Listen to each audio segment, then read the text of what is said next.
Hi, you're watching Esther from Stampinstarcreations. Today I'm going to show you my card that's inspired by the SU Colour Challenge.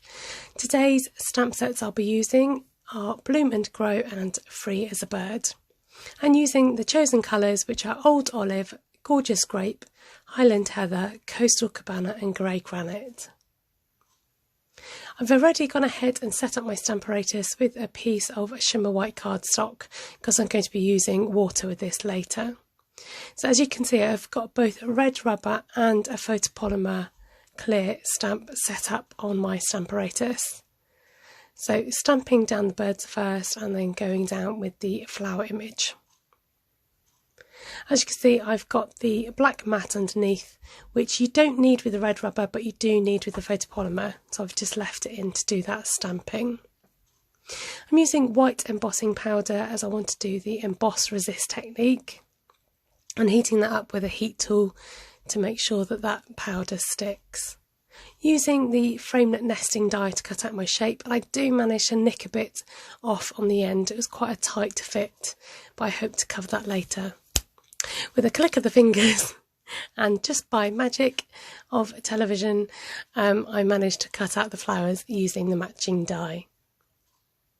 Using the aqua pen to colour in the images and concentrating with the purples with the flowers, and then using the Coastal Cabana and the Old Olive for the greenery.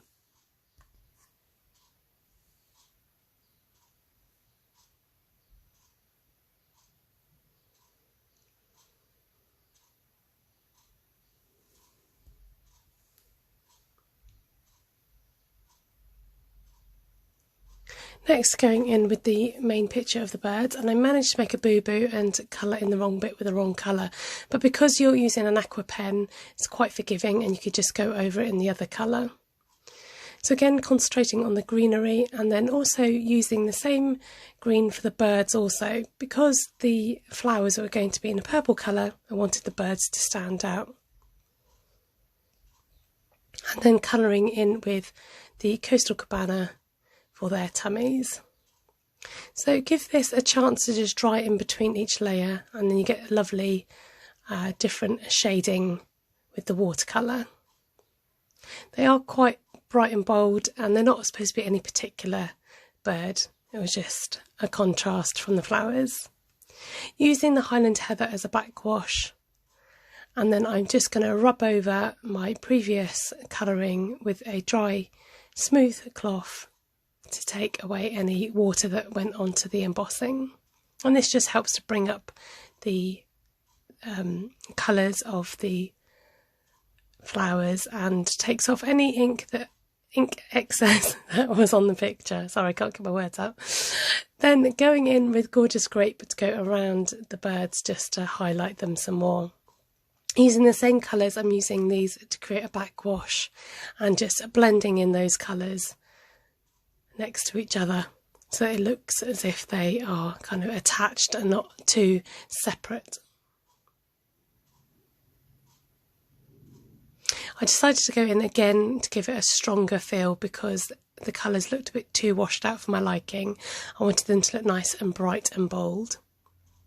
So to add even more texture to my card, I'm adding in some embossing paste, and I'm using this tree mask to act as branch effects coming in from the sides of my card. So I wanted the paste to be quite textured, so not too smoothed down, to have textured branches. Then going ahead and doing the same in the opposite corner, just smoothing that paste on and giving it a bit of texture.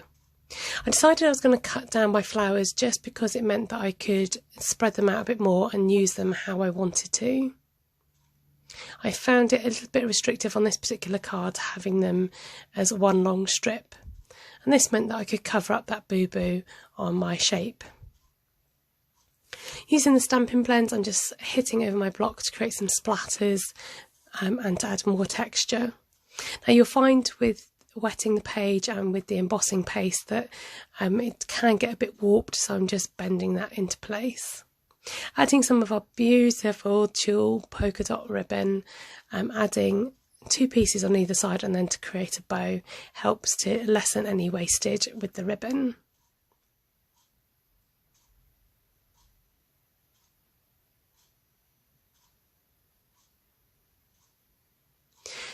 So adding a bit of small dimensionals to my flowers and just popping everything up and giving it a nice 3D effect, and making sure I cover up the boo-boo on the right hand side with some of the foliage from the stamped flower.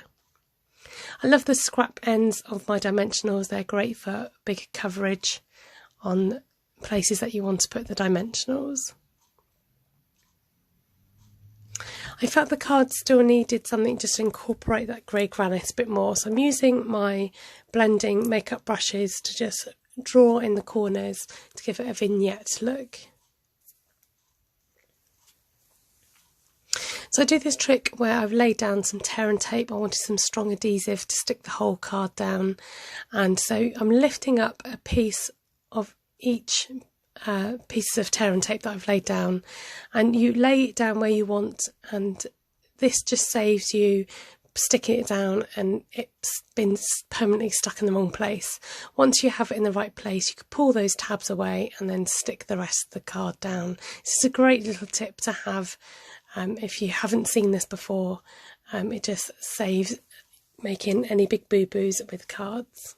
I wanted to add even more texture, so I've used the dies from the Bloom and Grow matching dies and cutting out some vellum shapes and some old olive leaves, and we're going to just tuck these behind the flowers to just add a bit more foliage and a bit more 3D-ness to the card.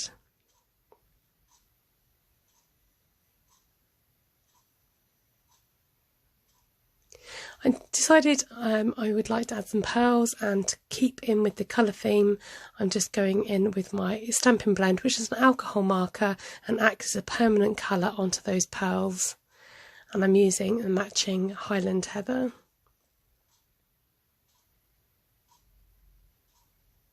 Just trying to fairly randomly stick them down. And there's my card. I love the textures and all the different colours on this card, and it's thanks to a demonstrator called Christina Versuli, I think is how you pronounce her name, sorry if that's wrong. She creates some gorgeous bright coloured cards with lots of textures. Thank you so much for joining me. Please do give me a thumbs up if you've liked today's card. You can always subscribe to my channel, hit the bell notification and hit the all word to get notifications of my lives and my videos. Thank you so much for watching. Take care and have a good day. Thank you very much. Bye.